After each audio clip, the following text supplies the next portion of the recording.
The whispers of stone, Notre-Dame's enduring secrets.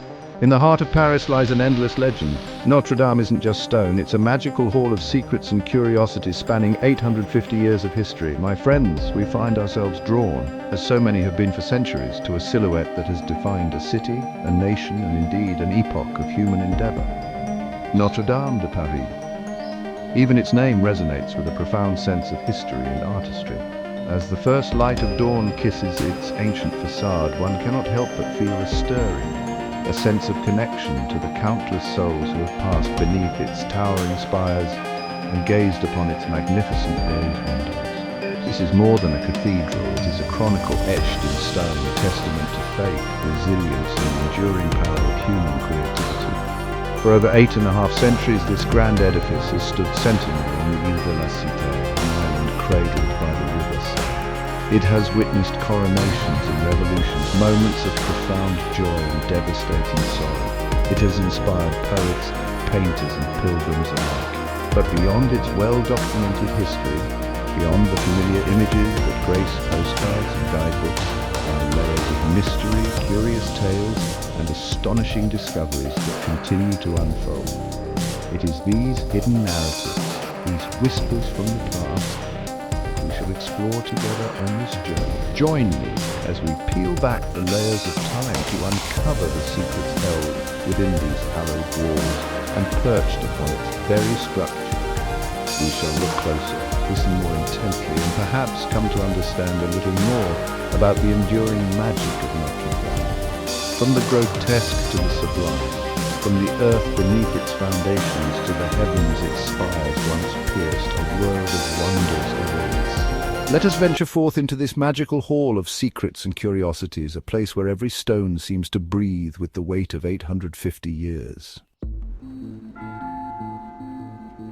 Guardians of the rain gargoyles and chimeras. When one gazes upwards at the intricate stonework of Notre-Dame, the eye is inevitably drawn to a host of extraordinary creatures. These are the gargoyles and chimeras, figures that seem to writhe and peer down from their lofty perches, their expressions a mixture of the menacing and the melancholic.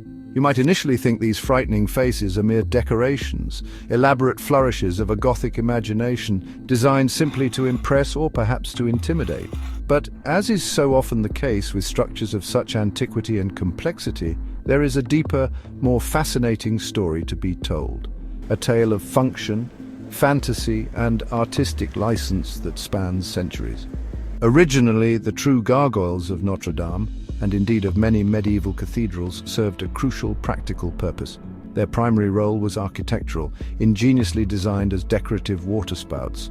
These stone guardians were crafted to channel rainwater away from the delicate masonry of the walls, projecting it outwards and preventing erosion that could, over time, compromise the very integrity of the building. Imagine the skill required to transform a utilitarian drainpipe into a work of art. A creature that, while performing its duty, also added to the cathedral's mystique. These were the original sentinels, diligently protecting the stone from the relentless assault of the elements. The forms these functional gargoyles took were wonderfully varied. Some were animalistic, others more human-like, often with exaggerated features and gaping mouths from which the water would spew forth during a downpour. They were, in essence, the first line of defense against the Parisian rains. Their grotesque forms a testament to the medieval artisan's ability to blend the practical with the fantastical. One can almost picture them on a stormy day coming alive as torrents of water gushed from their mouths, a dynamic spectacle against the ancient stone, a vital system ensuring the cathedral's longevity. However, many of the most famous and fearsome figures that now adorn Notre-Dame are not, strictly speaking, gargoyles in this original sense. These are the chimeras, fantastical, often monstrous statues that serve no utilitarian water channeling function. They are purely decorative, yet they contribute profoundly to the cathedral's iconic and somewhat unsettling atmosphere. These creatures, a menagerie of demons, mythical beasts, and contorted humanoids, were largely additions from the 19th century, a period of significant restoration and, some might say, reimagination of the cathedral's medieval character. The phoenix-rooster, a symbol of resilience. High above the bustling streets of Paris, perched atop the delicate tracery of Notre-Dame's spire, or rather the spire that so tragically succumbed to fire. There once sat, and will hopefully sit again, a seemingly small yet profoundly significant golden rooster. At a dizzying height of 96 meters, this metallic bird was more than just a weather vane or an ornamental flourish.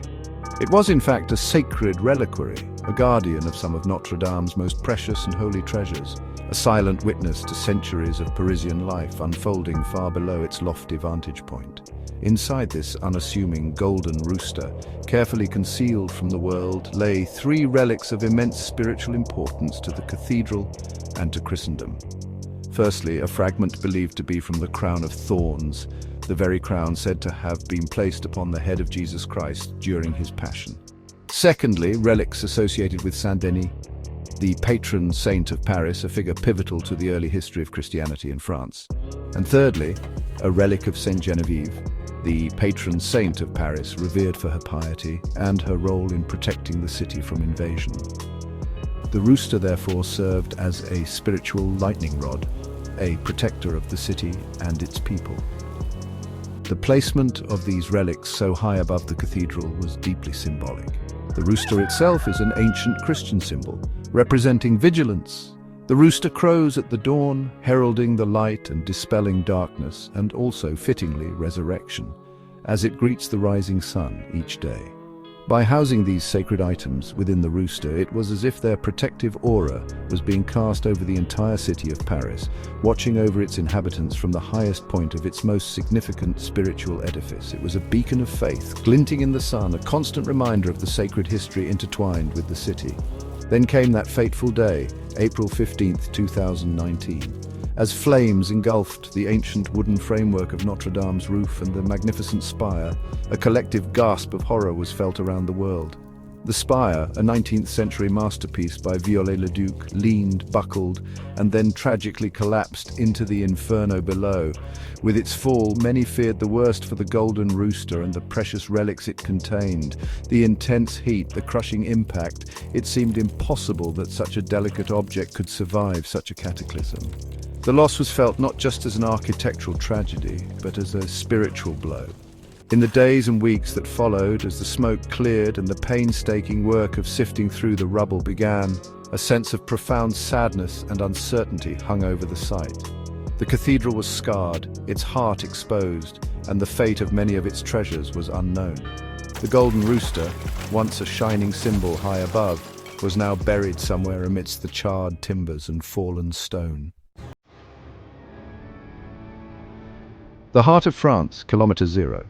Nestled almost inconspicuously in the Parvis, the public square in front of Notre-Dame Cathedral, lies a small yet profoundly significant bronze star. Many of the millions of visitors who flock to this iconic landmark each year might walk right past it, their gaze drawn upwards to the magnificent facade, perhaps entirely unaware of the cartographic heart of a nation beneath their very feet. This unassuming marker is known as Point Zero des Routes de France, or Kilomètre Zero. It is from this precise spot that all road distances to and from Paris and other cities in France are officially measured. To stand upon this bronze star is, in a very literal sense, to be at the geographical starting point for much of France's national road network. Imagine, for a moment, the vast web of roads that crisscross the French landscape, connecting bustling cities, quaint villages, and remote countryside. Each kilometre marker along these routes, each signpost indicating distance, ultimately refers back to this single, humble point in the shadow of Notre-Dame. It is the nexus, the origin, the very epicenter from which the nation's arteries of travel radiate. The concept of a central point for measuring distances is not unique to France, of course. Ancient Rome had its Miliarium Aureum, the golden milestone in the Forum, from which all roads in the empire were said to begin. The tradition of establishing such a central marker speaks to a desire for order, for a common reference point in the organization of a state and its infrastructure. For France, a nation with a long and rich history of centralized administration and engineering prowess, Kilomètre Zero at Notre-Dame holds a particular resonance, symbolizing Paris's role as the undisputed heart of the country. The current marker, a bronze star set within a stone surround, is not ancient itself, having been installed in 1924. However, the tradition of this location being a symbolic center predates this specific installation. The Ile de la Cite, the island on which Notre-Dame stands, has been the historic heart of Paris for millennia, the site of early Gallic settlements in the Roman town of Lutetia.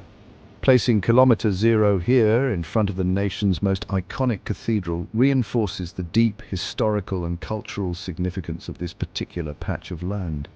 For the observant visitor, finding Kilomètre Zéro can be a small adventure in itself, a moment of discovery amidst the grandeur of the cathedral precinct. High on the western facade of Notre-Dame, in a gallery stretching above the three main portals, stands a regal procession of 28 imposing stone figures. These are the kings of Judah, ancestors of Christ, figures from the Old Testament whose presence reinforces the cathedral's biblical narrative and its connection to sacred history. For centuries, they gazed impassively over the city, symbols of ancient lineage and divine authority. However, during one of France's most tumultuous periods, these venerable statues became the unfortunate victims of a dramatic and violent misunderstanding. The French Revolution, which erupted in 1789, was a period of profound social and political upheaval. It was a time when symbols of the old order, the monarchy, the aristocracy, and the church came under fierce attack from revolutionary fervor.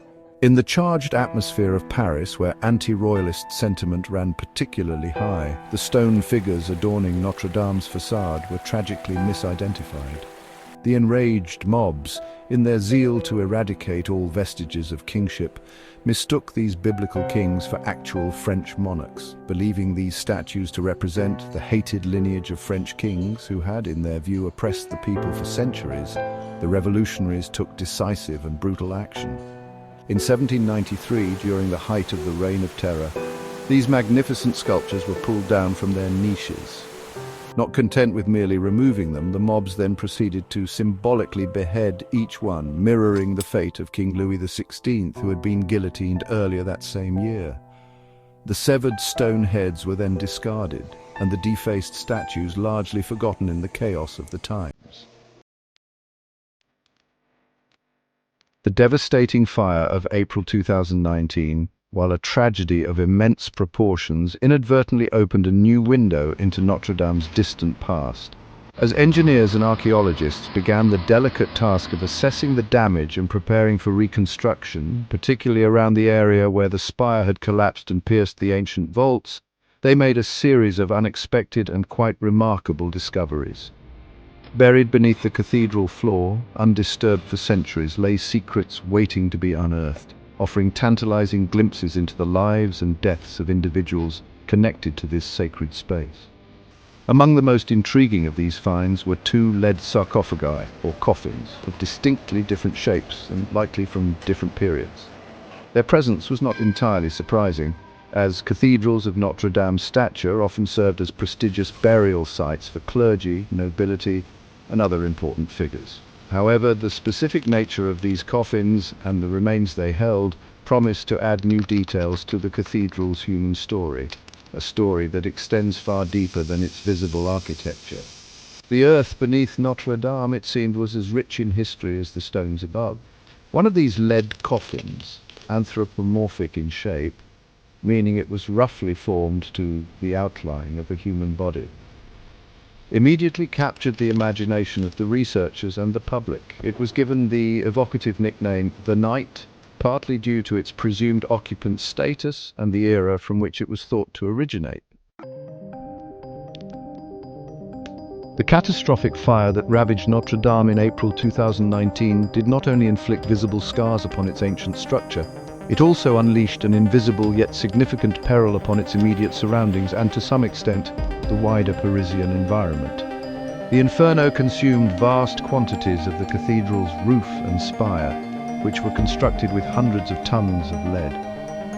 As these materials burned, a toxic plume of lead-laden smoke and dust billowed into the atmosphere, eventually settling over the neighborhood and beyond. Lead, as we now understand with much greater clarity than in centuries past, is a highly toxic heavy metal. Exposure to lead, even in small quantities, can have serious and long-lasting health consequences, particularly for children and pregnant women.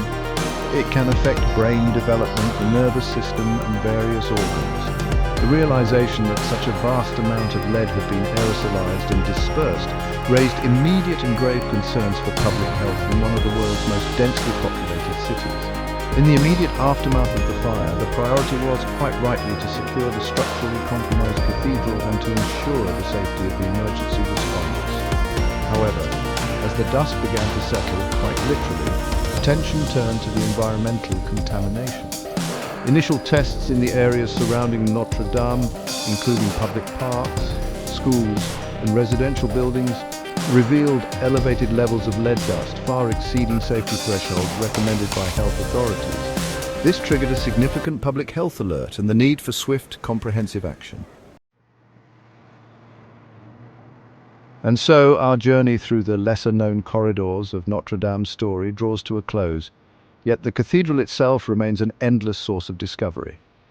We have peered into the shadows of its past, marveling at the functional artistry of its gargoyles and the symbolic resilience of its golden rooster. We have stood at the very heart of France, Kilomètre Zéro, and contemplated the dramatic fate of its misidentified kings. The earth beneath its sacred floor has even yielded secrets of ancient burials, reminding us of the human lives interwoven with its enduring stones. Each of these mysteries, from the formidable chimeras that watch over Paris to the invisible threat of lead dust unleashed by tragedy, adds another layer to our appreciation of this extraordinary edifice. Notre Dame is far more than an architectural masterpiece. It is a dynamic entity, a repository of faith, history, art, and human drama. It has weathered storms, revolutions, and fire, and with each challenge its story becomes richer, its spirit more indomitable. It truly is a living museum, its narratives waiting to be deciphered by those who look closely.